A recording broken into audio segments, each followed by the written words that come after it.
السلام علیکم ورحمۃ اللہ وبرکاتہ۔ میں ہوں سید عبدالوہاب شرازی اور آپ دیکھ رہے ہیں نقطہ گائیڈنس چینل۔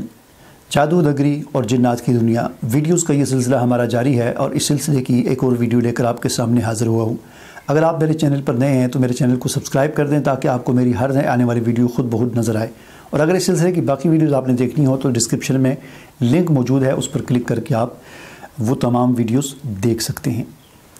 آج کی جو میری ویڈیو ہے، اس ویڈیو کا بنانے کا مقصد یہ ہے کہ مجھے جو روزانہ میسیجز آتے ہیں، وائس میسیجز اور ٹیکسٹ میسیجز یا کالیں وغیرہ بھی آتی ہیں، تو ان میں سے ایک بہت بڑی تعداد ایسے لوگوں کی ہوتی ہے جو ایک ہی سوال پوچھ رہے ہوتے ہیں کہ ہم نے فلاں خواب دیکھا ہے، ہم آپ سے خواب کی تعبیر پوچھنا چاہتے ہیں۔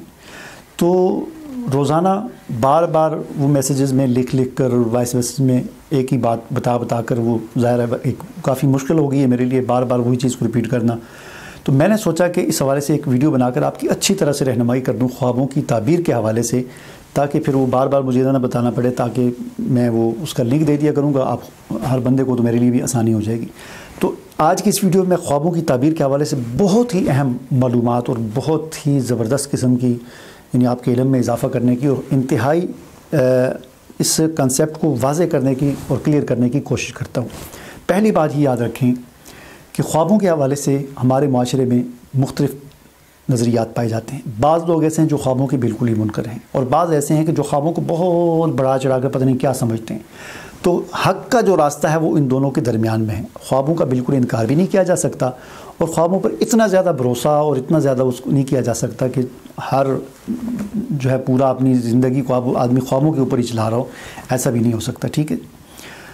صحیح راستہ ان دونوں کے درمیان ہے۔ خواب کیا چیز ہے؟ حدیث میں آتا ہے، حضور نبی کریم صلی اللہ علیہ وسلم نے فرمایا، جس کا مفہوم ہے کہ نبوت منقطع ہو گئی، اب نبوت میں سے سوائے مبشرات کے کچھ نہیں باقی بچا۔ صحابہ نے پوچھا مبشرات کیا ہیں؟ تو آپ نے فرمایا کہ سچے خواب، یعنی سچے خوابوں کو حضور علیہ السلام نے مبشرات میں سے نبوت کے حصہ 46واں حصہ قرار دیا دوسری حدیث میں، کہ یہ 46واں حصہ ہے۔ لیکن کون سا خواب؟ سچا خواب۔ ہر خواب کی بات نہیں ہو رہی، سچے خواب۔ اب سوال پیدا ہوتا ہے سچا خواب کون سا ہے؟ تو سچا خواب دیکھیں، حضور نبی کریم صلی اللہ علیہ وسلم کو نبوت ملنے سے پہلے جو 6 مہینے سے آپ کو سچے خواب آتے رہے، آپ کو سچے خواب آتے رہے 6 مہینے۔ حضور علیہ السلام خود بیان فرماتے ہیں کہ میں رات کو خواب میں ایک چیز دیکھتا تھا تو دن کو بعین ہی اسی طرح ہو جاتا تھا، دوسرے دن میں پھر خواب میں کوئی چیز دیکھتا تھا تو دن کو پھر بعین ہی اسی طرح ہو جاتا تھا۔ یعنی جو چیز میں رات کو خواب میں دیکھتا تھا صبح اسی طرح ہو جاتا تھا۔ اس کو کہا جاتا ہے سچا خواب، کہ آپ نے رات کو ایک چیز دیکھی خواب میں، صبح وہی کام ہو گیا اس طرح، اس کو کہا جاتا ہے سچا خواب، ٹھیک ہے جی۔ تو یہ سچا خواب نبوت کا 46واں حصہ ہے۔ 46واں حصہ اس کو علماء نے اس طرح بنایا ہے کہ جیسا کہ میں نے عرض کیا نا کہ نبوت، آپ علیہ السلام کی جو زندگی ہے نبوت والی، وہ 23 سال ہیں، 23 سال۔ ان 23 سالوں میں سے پہلے جو 6 مہینے ہیں وہ ابھی آپ پر وحی نہیں آئی تھی بلکہ سچے خواب آتے تھے۔ تو یہ 23 کو 2 سے، یعنی مطلب یہ ہے کہ اس کا آدھا سال، یعنی 6 مہینے آدھا سال ہوتا ہے نا، تو آدھا سال آپ کو کیا آئی تھی؟ آپ کو سچے خواب آتے تھے، اور 22.5 سال آپ کو وحی آئی۔ تو اس اعتبار سے یہ 23 دونے 46 ہوتے ہیں، تو اس اعتبار سے یہ خواب کو علماء نے، یعنی حدیث میں جو کہا گیا، تو اس کی جو تشریح کی علماء نے وہ اس طرح کی ہے کہ یہ اس اعتبار سے یہ خواب 46واں حصہ ہے۔ لیکن کون سا خواب؟ ہر خواب نہیں بلکہ سچا خواب۔ اور سچا خواب کون سا ہوتا ہے؟ کہ رات کو آپ نے ایک چیز دیکھی اور اگلے دن یا دن کو وہ بعین ہی اسی طرح ہو گیا، ٹھیک ہے۔ یہ تو ہوگی خواب کے حوالے سے۔ اب خواب کے حوالے سے اصل جو رہنمائی ہے، بہت سارے لوگ پوچھتے جی میں نے خواب میں سانپ دیکھا، چھپکلی دیکھی، کتا دیکھا، بلی دیکھی، یہ دیکھا، وہ دیکھا، ڈراؤنا خواب دیکھا، اور بعض لوگ کہتے ہیں جی میں نے اتنا اچھا خواب دیکھا، یہ چیز دیکھی، وہ چیز دیکھی۔ اب دیکھیں اس حوالے سے میں آپ کی کیا رہنمائی کر سکتا ہوں، ٹھیک ہے۔ میری تو کوئی حیثیت ہی نہیں ہے۔ دیکھیں میں آپ کو یہ بتا دوں کہ میں نے تقریباً 15 سال مدارس میں پڑھا ہے، اور ان 15 سالوں میں کئی مرتبہ قرآن مجید کو مکمل کر قرآن مجید کو اساتذہ اکرام سے ترجمے کے ساتھ اور تفسیر کے ساتھ پڑھا ہے، ٹھیک ہے۔ اور دیگر بہت سارے علوم پڑھے ہیں، احادیث کی صحاح ستہ اور دیگر کی کتابیں پڑھی ہیں۔ تو 15 سال مدارس میں پڑھنے میں لگائے ہیں، اور پھر اس کے بعد مزید 15 سال ہو گئے ہیں مجھے قرآن کو بیان کرتے ہوئے، قرآن کا درس دیتے ہوئے، قرآن کی تعلیمات کو سکھاتے ہوئے۔ تو 30 سال کا میرا یہ سفر ہے۔ اس 30 سال کے سفر کے بعد بھی آج بھی میں اپنے آپ کو اس قابل نہیں سمجھتا کہ میں خواب کی تعبیر کسی کو بتا سکتا ہوں۔ خواب کی تعبیر ایک ایسا علم ہے جس کا کوئی نصاب نہیں ہے کہ جو پڑھایا جاتا ہو، جیسے کوئی انجینئرنگ یا ڈاکٹری یا کچھ نصاب ہوتے ہیں، وہ پڑھتا ہے آدمی تو ڈاکٹر بن جاتا ہے، انجینئر بن جاتا ہے، تو یا درس نظامی ہے وہ پڑھتے ہیں تو عام طور پر ان کو سند ملتی ہے، وہ عالم ہو گئے جی۔ لیکن خواب کی تعبیر کا علم ایسا ہے کہ اس کی کوئی نصاب نہیں ہے کہ اس کو کوئی پڑھے تو وہ کہے کہ میں آج کے بعد خواب کی تعبیر، یہ وہبی علم ہے، اللہ کی طرف سے عنایت ہوتا ہے۔ اللہ تعالیٰ نے قرآن مجید میں ہے کہ ہم نے حضرت یوسف علیہ السلام کو علم عطا کیا تھا، باقی بھی انبیاء کرام کے پاس تھا، اور حضور علیہ السلام کی تو کیا ہی بات ہے، آپ تو امام الانبیاء تھے۔ اور پھر اس امت میں علامہ ابن سیرین رحمۃ اللہ علیہ، ان کی کتاب ہے، اردو میں بھی ہے، تعبیر الرؤیا، اور کچھ دیگر کچھ حضرات تھے ان کے پاس ان کو اللہ تعالیٰ نے یہ علم عطا کیا تھا۔ آج کل کیا ٹرینڈ بن گیا جی، اردو کی کتاب لے لیتے ہیں تعبیر الرؤیا، اور اسی طرح کچھ اور کتابیں ہیں اور وہ رکھی ہوتی ہیں، بس اس میں دیکھ کے خوابوں کی تعبیر بتا رہے ہوتے ہیں، تو یہ خواب کی تعبیر کا کوئی علم نہیں ہے۔ دیکھیں خواب کی تعبیر کوئی ایسا نہیں ہے جو ان کتابوں میں لکھا ہے علامہ ابن سیرین نے، یا انہوں نے تو اپنے وہ خوابوں کی تعبیر لکھی ہے۔ اب یہ ضروری نہیں ہے کہ خواب کی تعبیر کوئی آپ کو خواب بتاتا ہے تو اس کی تعبیر وہی ہوگی جو کتاب میں لکھی ہوئی ہے، کیونکہ خواب بیان کرنے والے یا خواب دیکھنے والے کی کیفیت کو بھی جاننا ضروری ہے کہ اس نے خواب کس حالت میں دیکھا ہے۔ اس میں ٹائم کا بھی عمل دخل ہوتا ہے کہ کس ٹائم خواب دیکھا ہے، دن کو دیکھا ہے، رات کو دیکھا ہے، رات کے کس حصے میں دیکھا ہے، اس کا بھی بڑا عمل دخل ہوتا ہے۔ پھر خواب دیکھنے والے نے رات کو کھایا کیا تھا، آیا وہ گوبھی کھا کے سویا تھا یا دال کھا کے سویا یا گوشت کھا کے سویا، پیاز اس نے کھایا، کیا کھایا، اس کا بھی بڑا عمل دخل ہوتا ہے۔ پھر خواب جس رات کو دیکھا اس سے پہلے جو دن گزرا ہے، اس دن میں اس کے ساتھ کیا واقعات رونما ہوئے، کیا اس کے ساتھ کسی کے ساتھ لڑائی ہوئی، کسی کے ساتھ جھگڑا ہوا، کوئی اس کو صدمہ پہنچا، کوئی اس کی جیب کٹی اس دن کو، کوئی اس کا کوئی اور نقصان ہوا، کوئی اس کو بہت بڑی خوشی ملی، کیا ہوا، اس کے اثرات کو بھی دیکھنا پڑتا ہے، وہ کیفیات کو بھی دیکھنا پڑتا ہے، تب جا کر پتہ چلتا ہے خواب کی تعبیر کا، ٹھیک ہے نا۔ یہ تو کوئی نہیں جی میں نے یہ خواب دیکھا اور کتاب میں سے دیکھ کے بتا دیا اس کی یہ تعبیر ہے، یہ تعبیر اس طرح نہیں ہوتی، ٹھیک ہے نا، اس بات کو یاد رکھیں۔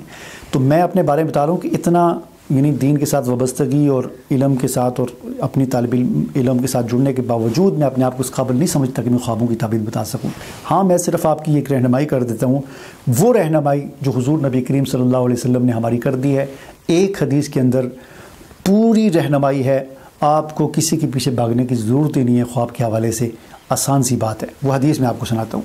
حضور علیہ الصلوۃ والسلام نے ارشاد فرمایا، بخاری اور مسلم کی حدیث ہے، متفق علیہ، یعنی بخاری میں بھی ہے اور مسلم میں بھی ہے، فرمایا کہ الرؤیا الصالحۃ من اللہ والحلم من الشیطان، اچھا خواب اللہ کی طرف سے ہوتا ہے، برا خواب شیطان کی طرف سے ہوتا ہے، ٹھیک ہے جی، ایک بات کلیئر ہوگی آپ پر، اچھا خواب اللہ کی طرف سے ہوتا ہے، برا خواب شیطان کی طرف سے ہوتا ہے۔ آگے فرمایا فَإِذَا رَأَىٰ أَحَدُكُم مَّا يُحِبُّ فَلَا يُحَدِّثُ بِهِ إِلَّا مَن يُحِبُّ، آپ علیہ السلام نے فرمایا کہ جب تم میں سے کوئی اچھا خواب دیکھے، اپنا پسندیدہ خواب دیکھے، ایسا خواب دیکھے کہ خواب دیکھ کر دل خوش ہو جائے، اچھا خواب دیکھے کوئی آدمی، تو پھر کیا کرے، فَلَا يُحَدِّثُ بِهِ، اس کو بیان نہ کرے، اس کو بیان نہ کرے کسی سے بھی، إِلَّا مَن يُحِبُّ، مگر اس سے بیان کرے کہ جو اس کا محبوب ہو، اس کا خیر خواہ ہو، اس سے محبت کرنے والا ہو، یعنی اپنے خیر خواہ سے بیان کرے، وہ کوئی استاد بھی ہو سکتا ہے آپ کا خیر خواہ، آپ کا والد ہو سکتا ہے، آپ کا کوئی قریبی ایسا دوست ہو سکتا ہے علم والا جو آپ کا خیر خواہ ہے۔ تو آپ علیہ السلام نے فرمایا کہ اگر تم میں سے کوئی اچھا خواب دیکھے تو اس کو بھی کسی سے بیان نہ کرے، مگر سوائے اس کے کہ جو آپ کا خیر خواہ ہے اسی سے بیان کرے، ٹھیک ہے۔ اس کی وجہ یہ ہے، وہ دوسری حدیث میں آتی ہے کہ خواب معلق رہتا ہے، جب آدمی خواب کسی کے سامنے بیان کرتا ہے تو بیان جس کے سامنے کی اس نے آگے سے جو تعبیر بتا دی وہ تعبیر واقع ہو جائے گی۔ اس لیے اگر آپ نے کسی غلط آدمی سے خواب بیان کر دیا یا اپنے کسی دشمن سے خواب بیان کر دیا تو اس نے اپنے منہ سے جو بات بولی تو وہ خواب اسی طرح واقع ہو جائے گا۔ اس لیے ہمیں منع کیا گیا کہ خواب کو، اچھے خواب کو بھی کسی کو نہ بتاؤ۔ ہم تو اچھا خواب دیکھ رہے ہیں تو ڈنڈورا پیٹ لیتے ہیں پورے جو ہے وہ اس میں، ٹھیک ہے نا، تو اچھا خواب بھی کسی سے نہ بتاؤ۔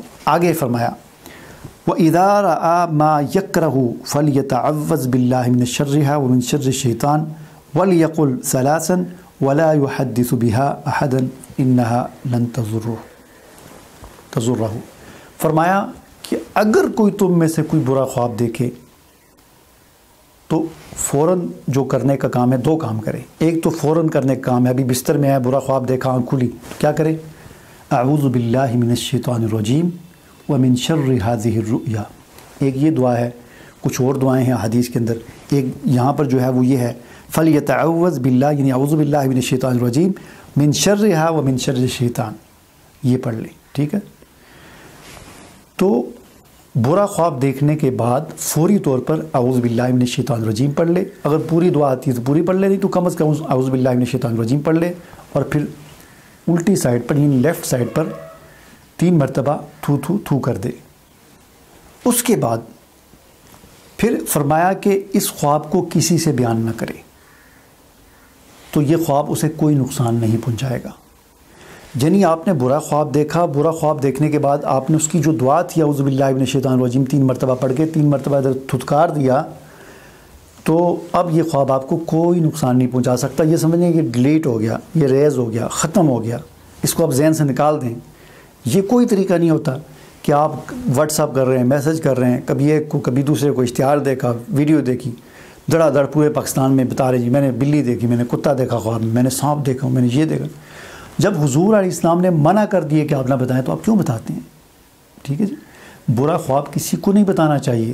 اچھے خواب کے بارے میں حضور نے منع کر دیا نہ بتاؤ کسی کو سوائے اس کے جو آپ کا خیر خواہ ہو، تو برا خواب کی تو اجازت ہی نہیں ہے بتانے کی، تو آپ کیوں برا خواب کسی کو بتاتے ہیں؟ ٹھیک ہے، مجھے امید ہے کہ جو بات میں آپ کو سمجھانا چاہ رہا تھا خواب کے حوالے سے وہ آپ کو سمجھ آ گئی ہوگی۔ خلاصے کے طور پر میں بات کو دوبارہ دہرا دیتا ہوں کہ اگر آپ نے اچھا خواب دیکھا ہے تو وہ بھی کسی سے نہ بیان کرو سوائے اپنے خیر خواہ کے اور علم والے کے، کہ جو خواب کی تعبیر کو جو قرآن و حدیث کا ماہر ہو۔